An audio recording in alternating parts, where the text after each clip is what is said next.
तो कल हम लोग एक क्वेश्चन डिस्कस किए थे जिसमें कहा था कि पेयर ऑफ डाई को हम 3 बार थ्रो करेंगे और जब 3 बार थ्रो करेंगे तो हमें प्रोबेबिलिटी फाइंड करना था जो नंबर अपीयर होगा एटलीस्ट 2 पे।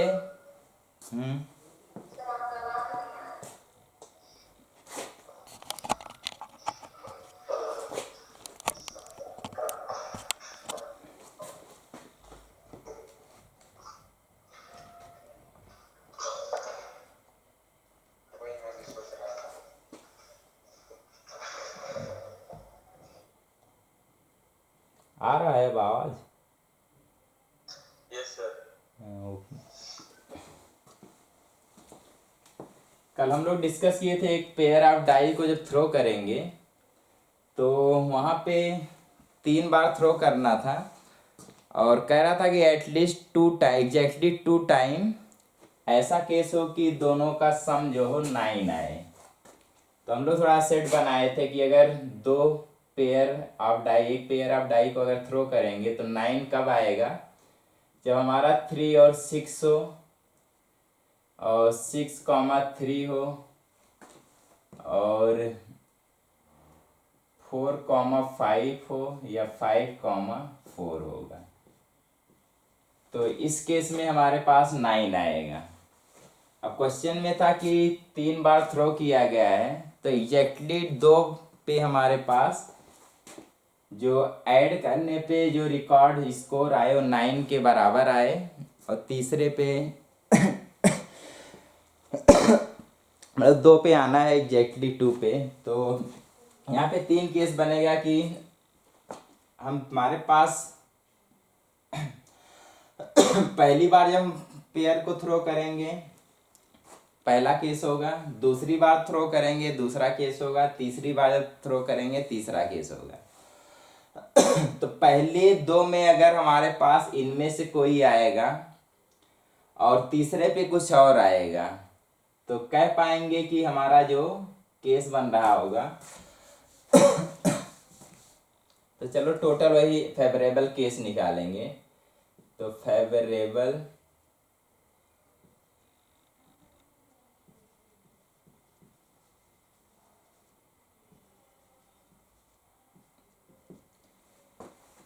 तो अगर पहले दोनों में इनमें से कोई आए तो यहाँ पे 4 है तो 4 में से कोई भी एक आएगा अपीयर होगा तो कह पाएंगे सम हमारा 9 के बराबर होगा। दूसरे पोजीशन पे भी इनमें से कोई आए तो उसके लिए भी 4 केस होगा क्योंकि हम लोग जो कल किए थे दिक्कत ये हुआ था कि इनमें से 2 ले रहे थे तो रिपीटिशन वाला केस वहाँ पे नहीं हो पा रहा था। तो अगर रिपीटिशन वाला केस क्योंकि यहाँ पे दोनों पे हमारा 6,3 दिख सकता है लेकिन हम वहाँ पे वाला केस छोड़ रहे थे इसलिए हमारा आंसर थोड़ा गड़बड़ हो रहा था। तो यहाँ आप सॉल्व करने के लिए क्या करेंगे, इनमें से कोई पहले पोजीशन में 4 आए, 4 में से कोई आ सकता है, फिर दूसरे केस के लिए भी हमारा क्या होगा 4 आएगा। लेकिन तीसरे में हमें क्योंकि ऐड करने पे 9 नहीं चाहिए तो जो बचे हैं हमारा दूसरे सेट में इसका जो कॉम्प्लीमेंट होगा क्योंकि टोटल 36 होंगे तो जो बचेंगे हमारे 32 तो उनमें से कोई एक अगर अपीयर हो रहा होगा यानी यहाँ पे एक जो सम या डाई पे अपीयर होने वाला दोनों पे नंबर आएगा वो 32 ऑप्शन बनेगा उसके लिए। तो फेवरेबल केस जो होंगे 4 × 4 × 32 प्लस पहले पे यहाँ से कोई आए दूसरे पे इस वाले में से आए जो जिनका सम 9 के बराबर नहीं आ रहा होगा तो उसके लिए हमारे पास 32 ऑप्शन है इनटू तीसरे पे क्या आए इनमें से कोई आए इस तरह की सम करने पे 9 हो तो इनमें से कोई आएगा। इसी तरह हम फिर एक बार करेंगे कि जब पहले पे ऐसा नंबर मतलब अपीयर हो जिसको ऐड करने पे 9 नहीं हो रहा है तो इनमें से कोई आना चाहिए तो हमारे पास 32 ऑप्शन होगा। दूसरे पे क्योंकि ऐड करने पे 9 आना चाहिए तो हमारे पास 4 ऑप्शन इनमें से कोई आएगा। इसी तरह तीसरे के लिए जब देखेंगे यहाँ पे भी हमारे पास 4 ऑप्शन तो इसको ऐड करेंगे, ये हमारे टोटल नंबर ऑफ वेज होंगे फेवरेबल केस में। तो सबको जब सॉल्व करेंगे तो क्योंकि तीनों सेम है तो कह पाएंगे ये 3 टाइम हो जाएगा, 4 × 4 × 32 के। और टोटल आउटकम या केसेस फेवरेबल, टोटल केसेस जो होंगे आउटकम होंगे वो किसके बराबर होंगे, क्योंकि वही 36 रहेंगे हमारे पास, तो पहले पे ऑप्शन है 36 में से कोई भी एक अपीयर होने का। दूसरे पे जाएंगे वहां भी 36 में से कोई भी, और तीसरे पे भी 36 में से कोई पे अपीयर होगा। तो ये टोटल नंबर ऑफ वेज इतने हो जाएंगे। तो प्रोबेबिलिटी जो हमें निकालनी थी, रिक्वायर्ड प्रोबेबिलिटी, वो किसके बराबर आ जाएगी, 3 × 4 × 4 × 32 डिवाइडेड बाई 36 × 36 × 36।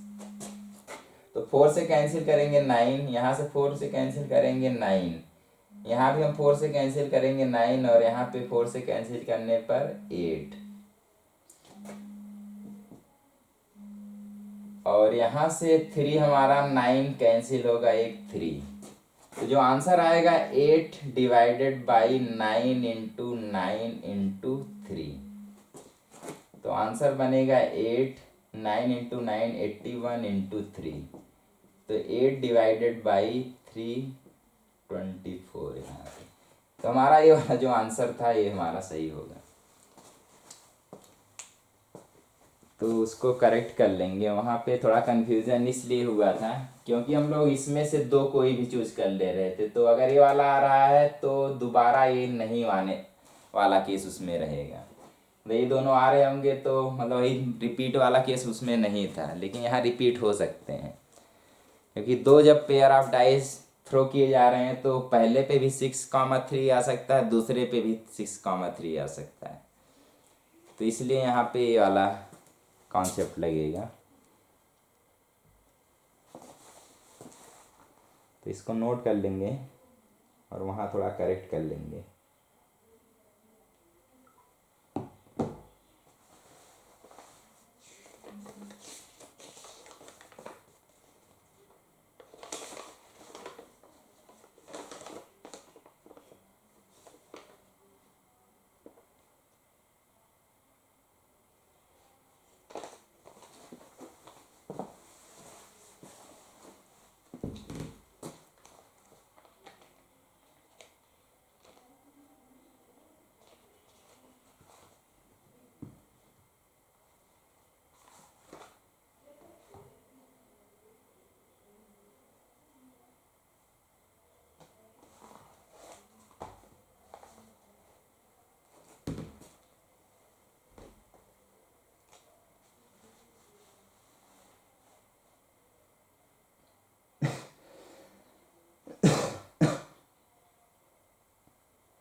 नेक्स्ट क्वेश्चन पे आते हैं।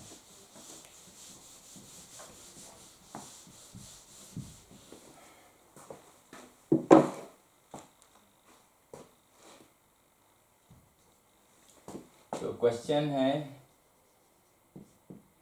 Given probability of an event A is equal to 1/5 है एंड एक दूसरे इवेंट बी का प्रोबेबिलिटी 2/5 है।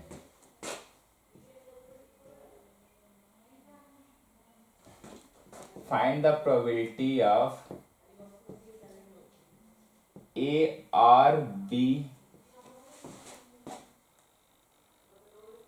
when A and B are mutually exclusive event।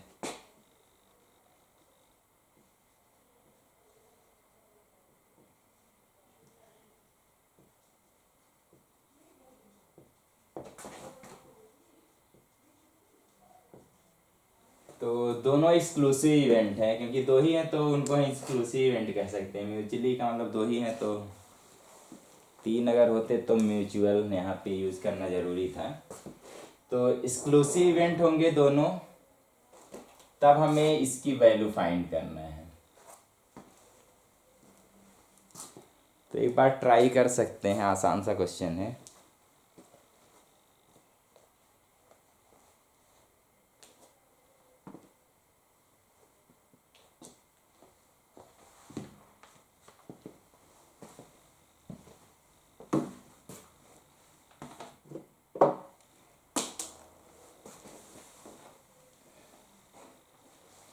चलो करेंगे। दो इवेंट म्यूचुअली एक्सक्लूसिव कब होते हैं? जब दोनों का इंटरसेक्शन हम फाइंड करें और फाई के बराबर आए। तो गिवन हमारा है कि ए इंटरसेक्शन बी हमारा फाई होगा। तो अगर ए इंटरसेक्शन बी फाई है तो कह पाएंगे probability of A intersection B हमारा 0 होगा। तो कॉन्सेप्ट में दिया है कि हमारा ये वाला चीज 0 होगा। हमें फाइंड क्या करना है? प्रोबेबिलिटी ऑफ ए और बी। तो और है बीच में, इसका मतलब probability of event A union B. दोनों में जो भी एलिमेंट आएंगे सबको एक साथ कंबाइन करके बनाएंगे। तो ये सेट जो बनेगा उसी के प्रोबेबिलिटी निकालनी है। अब इसके लिए हम लोग कल फॉर्मूला ड्राइव किए थे, बराबर होता है probability of A plus probability of B minus probability of A intersection B के। तो हमें इसकी वैल्यू निकालना है। यहाँ पे प्रोबेबिलिटी ऑफ ए गिवन है 1/5, प्रोबेबिलिटी ऑफ बी भी गिवन है 2/5, और इसकी वैल्यू हम इस वाले कॉन्सेप्ट से निकालें कि ये जब एक्सक्लूसिव होगा म्यूचुअली तो उसकी प्रोबेबिलिटी 0 होगी। तो यहाँ पे -0 करना है, तो जब ऐड करेंगे तो 3/5 हो जाएगी।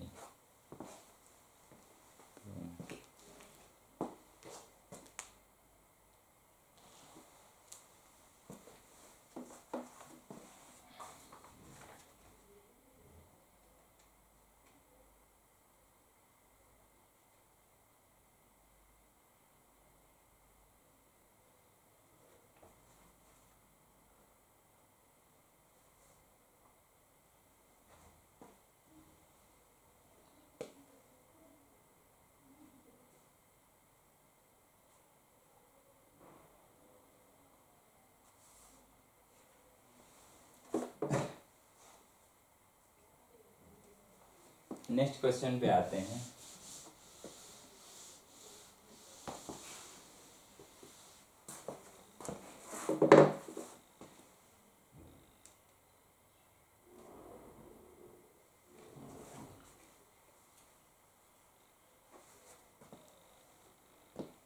तो find probability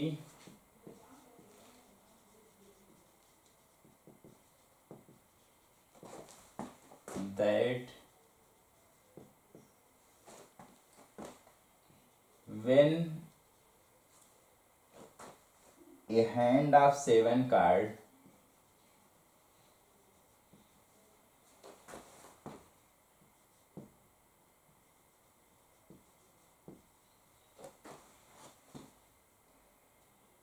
is drawn from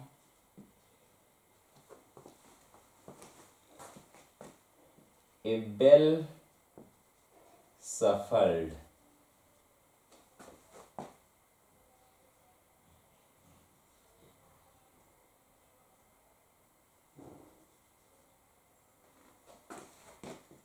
deck of 52 cards, it contains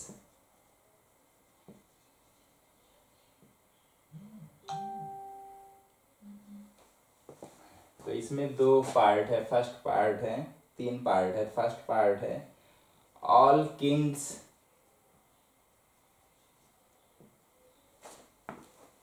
second part है 3 किंग्स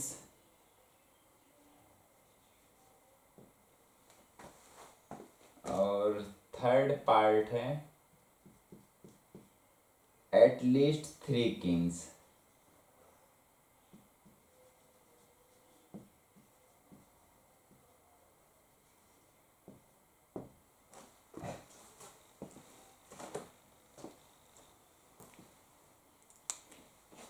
तो सिंपल सा क्वेश्चन है, बस कॉन्सेप्ट बेस्ड क्वेश्चन है, समझ लो। तो हमारे पास 52 डिफरेंट कार्ड्स होंगे। अब उसमें से हमें 7 का हैंड ड्रॉ करना है। तो 7 कार्ड का एक हैंड निकालना है, यानी 7 कार्ड हमें सेलेक्ट करना है। तो टोटल नंबर ऑफ वे, कितने तरीके से हम सेलेक्ट कर सकते हैं। तो 52 हमारे पास कार्ड थे, उसमें से हमें सेलेक्ट करना है 7। तो 52C7 हो जाएगा, यानी इतने तरीके से हम 7 कार्ड को सेलेक्ट करते हैं। अब क्वेश्चन में जो दिया है उसके अकॉर्डिंग पहले पार्ट को अगर सॉल्व करना है, कह रहा है कि उसकी प्रोबेबिलिटी निकालना है जिसमें 7 कार्ड जो सेलेक्ट किए हैं उसमें से 4, क्योंकि जो 52 कार्ड्स होते हैं उसमें 4 हमारे पास किंग होते हैं, तो ऑल किंग्स यानी 4 किंग उसमें रहने चाहिए। उस इट कंटेन ऑल 4 किंग्स। तो सभी किंग को अगर सेलेक्ट करना है, क्योंकि हमारे पास जो किंग हैं वो 4 होते हैं, तो 4 में से हमें 4 को ही पूरे को सेलेक्ट करना है। तो वही 4C4 यानी 1 तरीका होगा इसको सेलेक्ट करने का। इनटू हम जो बचे हुए हैं 48 कार्ड, देखिए 52 थे, इसमें से 4 हमारे पास किंग है, तो जो बचे होंगे नॉन किंग वाले जो कार्ड होंगे वो 48 होंगे। तो उस 48 में से हमें 3 और सेलेक्ट करना होगा, क्योंकि हमें 7 सेलेक्ट करना है। 4 हम सेलेक्ट करेंगे उसमें से जिसमें हमारे पास सभी किंग है। तो हमारे पास 4 किंग होते हैं, उनमें से हम 4 किंग को सेलेक्ट करेंगे। तो वही चारों को एक तरीके से हम सेलेक्ट कर सकते हैं, वही हमारा बनेगा 4C4। यहाँ पे 48C3 वो वाले कार्ड हैं जिसमें किंग नहीं है। तो 48 कार्ड इसमें किंग नहीं है, 3 को किसी को सेलेक्ट करोगे किंग नहीं आएगा। तो पहले के लिए इतने तरीके होंगे कि सभी किंग सेलेक्ट हो रहे हों, उसके तरीके कितने होंगे, इतने। तो जब प्रोबेबिलिटी निकालनी होगी टोटल नंबर ऑफ वे से हम डिवाइड कर लेंगे, तो 52C7, तो ये हमारा आंसर बनेगा पहले के लिए। तो पूरा सॉल्व नहीं करना, बस कॉन्सेप्ट बेस्ड है, तो ऐसे ही समझना है। सेकंड के लिए आते हैं। अब सेकंड में कह रहा है कि हमारे पास जो 7 कार्ड है उसमें से 3 हमारे पास किंग सेलेक्ट हो रहे हैं। तो किंग अगर सेलेक्ट हो रहे हैं 3, तो हमारे पास जो किंग आ रहे होंगे 4 जो किंग है उसमें से आ रहे होंगे। तो कह पाएंगे 4 में से 3 किंग को सेलेक्ट करने के जो वेज होंगे 4C3, यही 4 आएगा, सॉल्व करने पे 4 आएगा। इनटू जो 4 कार्ड बचे हम जो किंग नहीं है, 48 कार्ड जो किंग नहीं है उनमें से हम सेलेक्ट करेंगे उन 4 कार्डों को। तो 48C4 और डिवाइड हम करेंगे वही total number of card 50C7 से। तो दूसरे का आंसर ये बनेगा। तीसरे पे आते हैं। तीसरा कह रहा है कि एटलीस्ट 3 कार्ड। तो एटलीस्ट 3 कार्ड का मतलब या तो सेलेक्ट हो रहा होगा 3 कार्ड जो किंग होगा, और दूसरा ऑप्शन बनेगा या तो 4 कार्ड जो किंग होगा। तो दोनों केस बनेंगे, तो दोनों की प्रोबेबिलिटी हम अलग अलग निकालेंगे। तो पहले की प्रोबेबिलिटी हम निकालने हैं जब चारों किंग होंगे तो वाला, और जब 3 किंग होंगे तो ये वाला। तो दोनों की प्रोबेबिलिटी हमारा ऐड हो जाएगा, क्योंकि या तो हम क्या करेंगे 3 कार्ड किंग रखेंगे या तो 4 कार्ड को हम किंग रखेंगे। तो यही ऑप्शन बन पाएगा। तो ये इसका आंसर होगा, पहले दूसरे के सम के बराबर होगा। यानी 4c4 into 48c3 plus 4c3 into 48c4 divided by 52c7। तो जो हमारा थर्ड होगा इसका आंसर ये आ जाएगा।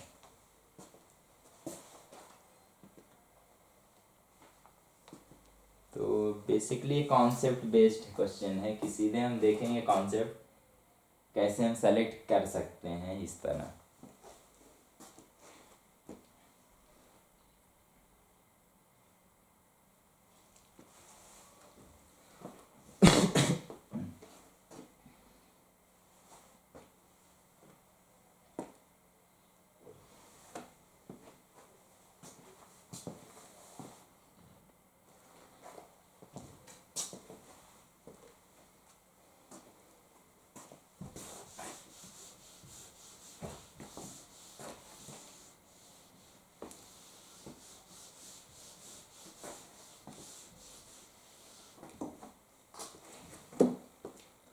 तो प्रोबेबिलिटी के 11th के जो भी प्रोबेबिलिटी का पार्ट है वो लगभग कंप्लीट हो चुका है। अब आगे हम लोग जो 12th वाला पार्ट है 12th में डिस्कस करेंगे। तो प्रोबेबिलिटी का यहाँ तक हम थोड़ा रख रहे हैं। तो प्रोबेबिलिटी 1 में हम समझ लो 11th के पूरा जो पार्ट है उसको कवर किए हुए हैं। आगे वाले जो प्रोबेबिलिटी है उसका पार्ट हम वही 12th में कवर करेंगे। तो आगे हम स्टार्ट करेंगे अगला चैप्टर। तो अगला चैप्टर हम लोग ज्योमेट्री का स्टार्ट कर रहे हैं, कोऑर्डिनेट ज्योमेट्री का। तो कोऑर्डिनेट ज्योमेट्री का जो पहला चैप्टर है वो स्ट्रेट लाइन है।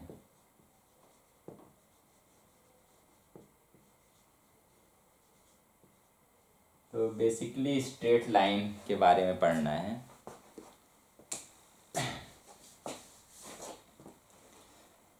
तो 10th में पढ़े होंगे linear equation in two variable. तो linear equation in two variable जो होगा उसका जब हम एक्स वाई उसके सोल्यूशन का जब हम ग्राफ बनाएंगे एक्स वाई प्लेन पे, अगर वेरिएबल हमारा एक्स एंड वाई है तो linear equation in two variable X and Y के लिए जब हम एक्स एंड वाई में ग्राफ ड्रॉ करेंगे तो हमेशा एक स्ट्रेट लाइन आएगा, इसलिए हम उसको लीनियर इक्वेशन कहते थे। तो स्टार्ट वहीं से करते हैं क्योंकि पहले से हम जानते हैं कि स्ट्रेट लाइन क्या होता है। तो कह पाएंगे an equation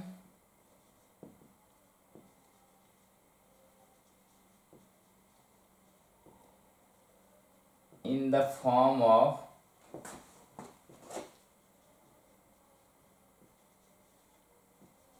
A X plus B Y plus C is equal to 0। तो अगर एक इक्वेशन ऐसा है जहाँ पे हमारे पास ए बी सी जो हैं, A comma B comma C real number हैं and A square plus B square not is equal to 0 है। अब इसका मतलब होगा कि क्योंकि इस तरह नॉट इज इक्वल टू 0 का होने का मतलब, क्योंकि अगर एक हमारा 0 होता है और दूसरा अगर 0 नहीं है तो कुछ भी स्क्वायर करोगे पॉजिटिव में आएगा, तो 0 के बराबर नहीं बनेगा। इसी तरह अगर हम b को 0 रखते हैं तो a को कुछ भी रखेंगे तो 0 के अलावा तो पॉजिटिव में आएगा। तो इसका मतलब जब दोनों 0 होंगे तभी ये 0 होगा। यानी ए स्टेटमेंट ये कह रहा है कि ए और बी एक साथ 0 नहीं होंगे। तो यहाँ पे कह सकते हैं ये स्टेटमेंट क्या कह रहा है, A and B both and B मतलब एक साथ 0 नहीं होंगे, तो can not be 0 simultaneously.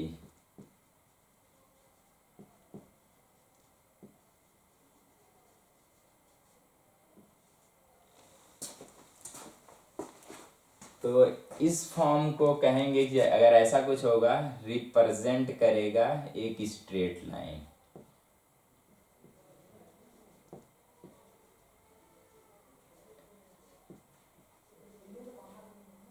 Straight line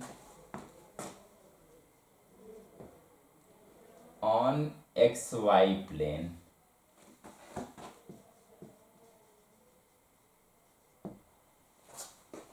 या एक्स वाई कोऑर्डिनेट सिस्टम में जो इक्वेशन होगा या इसके सलूशन को जब रिप्रेजेंट करेंगे ग्राफ पे एक्स वाई प्लेन पे, तो एक स्ट्रेट लाइन आएगा। तो एग्जाम्पल जैसे कहा जाए 2x plus Y is equal to 3 है, तो इसका जब ग्राफ ड्रॉ करेंगे तो हमारा एक स्ट्रेट लाइन बनेगा। इसी तरह 3x इज इक्वल टू 1 है, इसका भी ग्राफ बनाओगे, इसका भी ग्राफ एक स्ट्रेट लाइन आएगा। 2y इज इक्वल टू 0 अगर है, या कुछ और नंबर 5 अगर है, तो इसका भी ग्राफ एक स्ट्रेट लाइन आएगा, क्योंकि कंडीशन यही फॉलो कर रहा है। दोनों एक साथ 0 नहीं होंगे। या इसको इधर करके कह सकते हो -5 इज इक्वल टू 0 अगर ये इक्वेशन है तो इसी फॉर्म का है। तो इसी फॉर्म का है तो इसका जो भी ग्राफ बनेगा एक्स वाई प्लेन पे वो स्ट्रेट लाइन होगा। तो यहाँ तक कॉन्सेप्ट क्लियर होगा कि हमारा फॉर्म अगर है इस तरह हम कोई भी इक्वेशन लिखेंगे तो एक्स वाई में जब ड्रॉ करेंगे तो एक स्ट्रेट लाइन मिलेगा।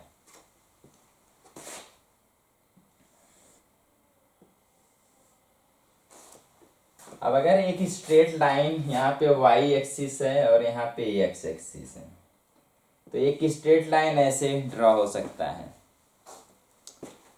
या कहीं एक पॉइंट से पास होने वाले बहुत सारे स्ट्रेट लाइन होंगे। एक ऐसे भी हो सकता है, एक लाइन ऐसे पास हो सकता है, एक ऐसे पास हो सकता है। तो किसी एक फिक्स पॉइंट से हमारे पास कई लाइन होंगे जो पास हो रहे होंगे। लेकिन अगर कहा जाए कि एक लाइन ऐसा जो इस एक पॉइंट से पास हो रहा हो और एक्स एक्सिस से एक फिक्स एंगल कुछ थीटा बना रहा होगा, तो देखेंगे कि इस पॉइंट से पास होने वाला एक यही यूनिक लाइन बनेगा जो इस पॉइंट से भी पास हो रहा होगा और थीटा एंगल एक्स एक्सिस के साथ बनाएगा।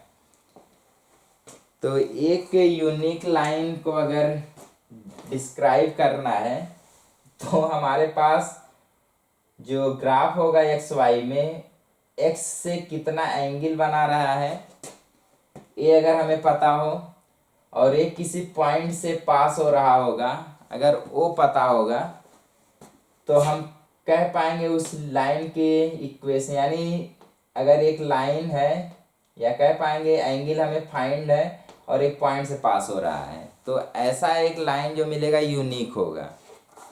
ऐसा केस नहीं कि एक लाइन एक पॉइंट से हमारे बहुत सारे लाइन पास हो रहे थे, लेकिन जो एंगल पे कॉन्सेप्ट रखेंगे कि एक जो एंगल एक्स एक्सिस से बनाएगा वो लाइन तो यूनिक हो जाएगा। तो हमें यहाँ पे समझना होगा एक लाइन की इक्वेशन के लिए हमें हमारे पास एक पॉइंट होना चाहिए, और वो लाइन एक्स एक्सिस से जो एंगल बना रहा है वो हमें पता होना चाहिए। अगर दो चीज़ हमें पता है तो हम लाइन की इक्वेशन आराम से फाइंड कर सकते हैं। तो आते हैं इस वाले एंगल वाले कॉन्सेप्ट पे। तो एंगल के कॉन्सेप्ट को डिस्क्राइब करने के लिए हम थोड़ा पहले स्क्रीन क्लियर नहीं है।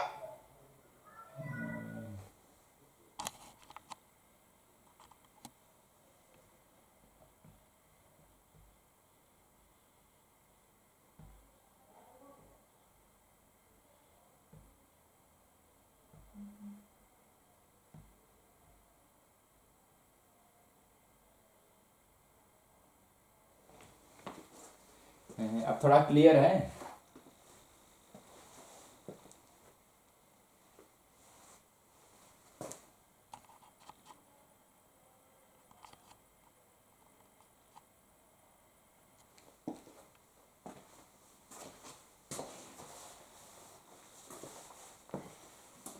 बोलो फिर से इसको।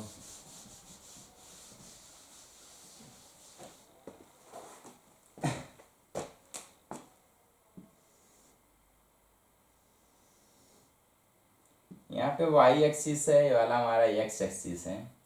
अगर हम एक पॉइंट की बात करें तो एक पॉइंट से हम बहुत सारे लाइन को ड्रॉ कर सकते हैं, जो पास हो रहा होगा ऐसे ऐसे ऐसे, बहुत सारे लाइन होंगे जो एक पॉइंट से पास हो रहे होंगे। लेकिन अगर कहा जाए कि एक लाइन जो एक्स एक्सिस से हमारा एक कुछ फिक्स एंगल बना रहा होगा थीटा, तो थीटा बनाने वाला जो लाइन होगा इसके पैरेलल होना चाहिए, तभी एक्स एक्सिस से जितने भी लाइन अगर इसके पैरेलल रहेंगे तभी कह पाएंगे एक्स एक्सिस से थीटा एंगल बनाएंगे। तो इसके पैरेलल कोई और लाइन जब ड्रॉ करोगे तो देखोगे वो वाला लाइन इस वाले पॉइंट से नहीं पास होगा। ऊपर से इसके पैरेलल ड्रॉ करोगे तब भी नहीं पास होगा। इसका मतलब एक ही लाइन होगा जो थीटा बना रहा होगा और इस पॉइंट से पास हो रहा होगा। तो एक लाइन को अगर डिस्क्राइब करना है तो एक पॉइंट की ज़रूरत होगी और एक एंगल की ज़रूरत होगी जो एक्स एक्सिस से हमारा वो लाइन बना रहा होगा। तो इस एंगल को हम थोड़ा किसी और टर्म में चीज़ों को सिंप्लीफाई करने के लिए हम इस लाइन को इस एंगल से थोड़ा रिलेट करेंगे। तो एक जो रिलेशन बनेगा लाइन का एंगल के साथ उसको हम स्लोप से डिफाइन करेंगे। तो अगला जो टॉपिक हम थोड़ा डिस्क्राइब करेंगे यहाँ पे होगा स्लोप ऑफ ए लाइन। तो पहले हम स्लोप ऑफ ए लाइन को समझेंगे। तो heading slope of A line या स्ट्रेट लाइन।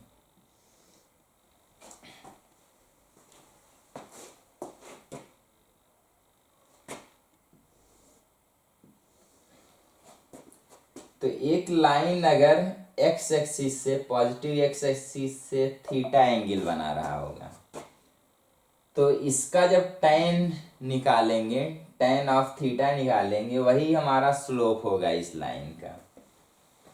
तो कहेंगे यहाँ पे if a line makes an angle theta with positive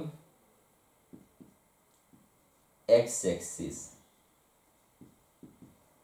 तो पॉजिटिव एक्स एक्सिस से हम जब एक लाइन को का एंगल देखेंगे अगर थीटा है, if a line make theta angle with positive X axis where theta belongs to 0 to pi.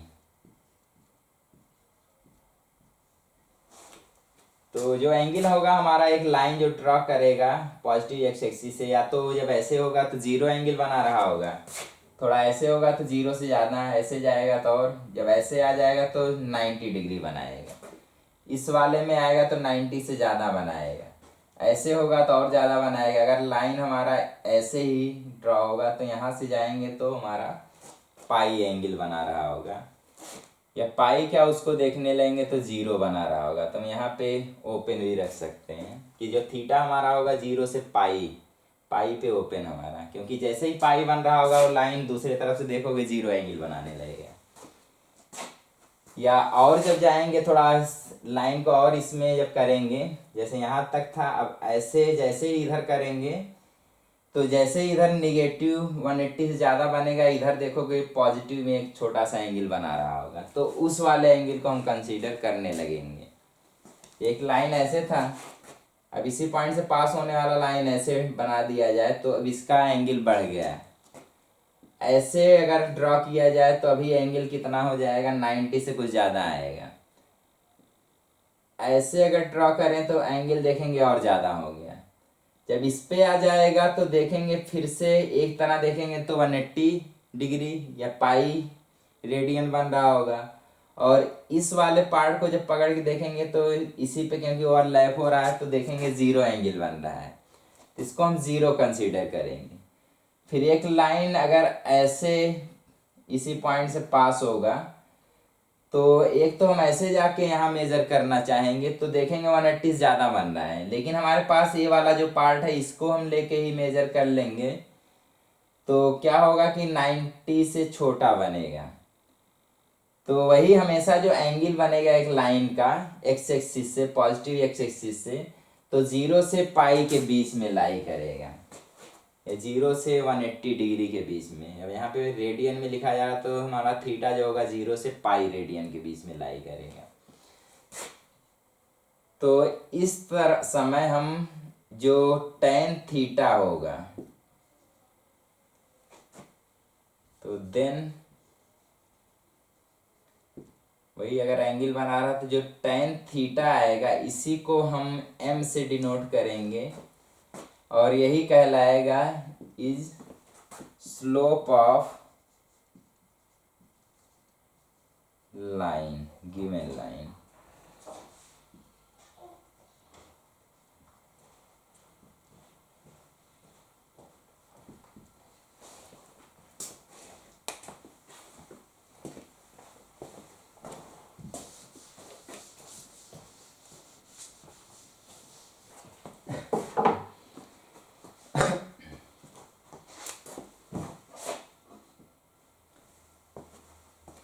तो आगे हम लोग डिस्कस करेंगे कि एक लाइन पे अगर 2 पॉइंट है तो उसका स्लोप क्या होगा।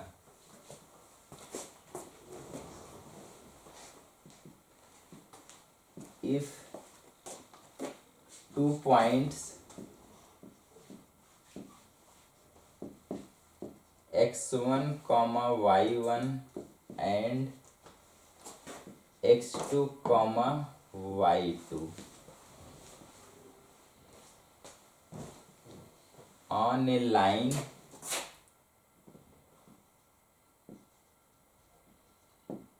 then slope of the line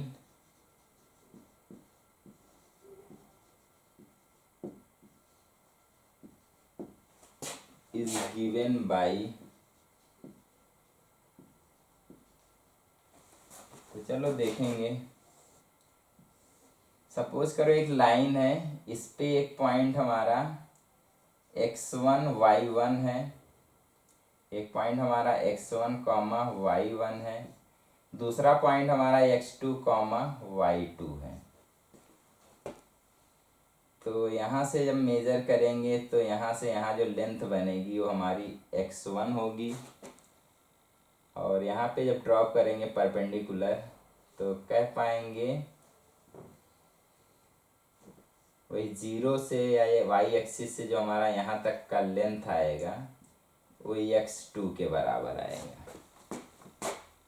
यानी अगर हम इन दोनों के बीच का लेंथ निकालने जाएंगे तो x2 माइनस x1 हो जाएगा। तो x2 माइनस x1 वही ड्रॉप करेंगे, ये वाला पॉइंट x2 बनेगा, ये वाला पॉइंट x1 बनेगा। तो यानी 0 से यहाँ तक हमारा x2 है और 0 से यहाँ तक हमारा x1 है। तो अगर ये लेंथ निकालना होगा तो x2 में से हम x1 को सब्ट्रैक्ट कर लेंगे तो ये वाला लेंथ आ जाएगा।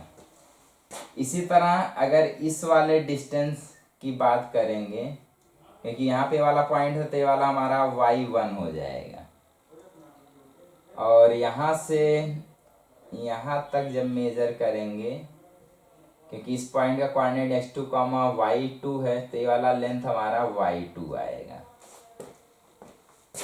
और फाइंड करना हमें थोड़ा ये वाला लेंथ।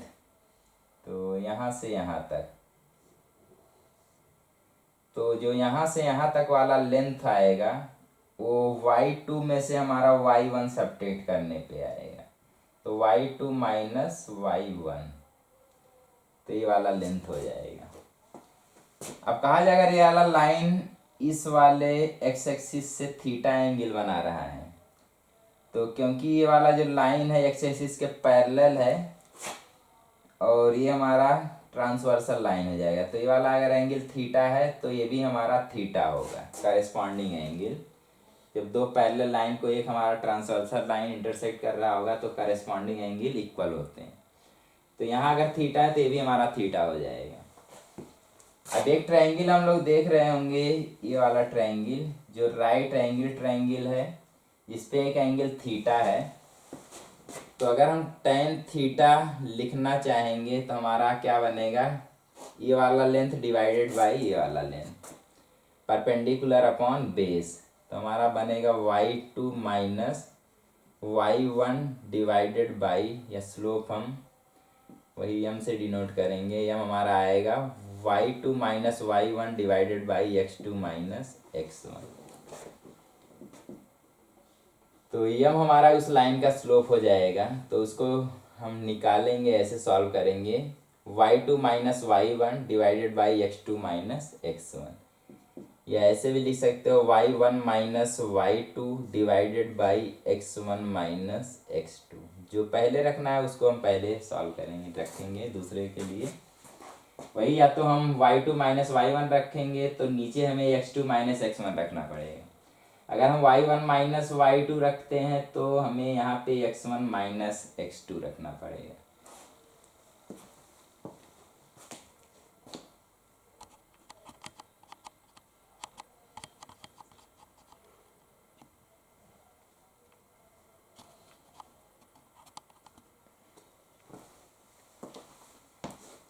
तो अगर दो पॉइंट से लाइन पास हो रहा है तो उसका जो स्लोप होगा वो इस वाले फॉर्मूले से हम फाइंड करेंगे।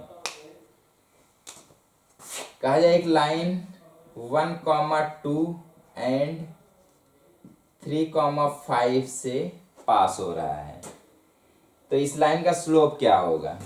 एक लाइन 1,2 और 3,5 से अगर पास हो रहा है तो इस लाइन का स्लोप क्या होगा। तो स्लोप जो हम m फाइंड कर रहे होंगे, यहाँ से 5 माइनस 2 करेंगे डिवाइडेड बाई 3 माइनस 1 करेंगे, वही इसका पहले रखेंगे y वाला, फिर इसका माइनस करेंगे y वाला, तो x वाला ही पहले इसका रखेंगे, तो उसमें से यहाँ से हम इस पॉइंट का x माइनस करेंगे, तो यहाँ पे हमारा आएगा 3 और यहाँ पे आएगा 2, तो हमारा जो आंसर 3/2 हो जाएगा इस लाइन का स्लोप। तो कभी भी जब दो पॉइंट दिए होंगे सीधे हम इस वाले फॉर्मूले का यूज़ करके स्लोप उस लाइन का फाइंड कर लेंगे। तो आज हम लोग थोड़ा स्लोप तक ही करेंगे, उसके बाद कल हम लाइन की इक्वेशन पे आएंगे। जब एक पॉइंट उस लाइन का स्लोप हमें पता होगा तो उस लाइन को कैसे हम ड्राइव करेंगे या उस लाइन की इक्वेशन क्या बनेगी उसको हम निकालेंगे। तो आज यहीं पे ओके, थैंक यू।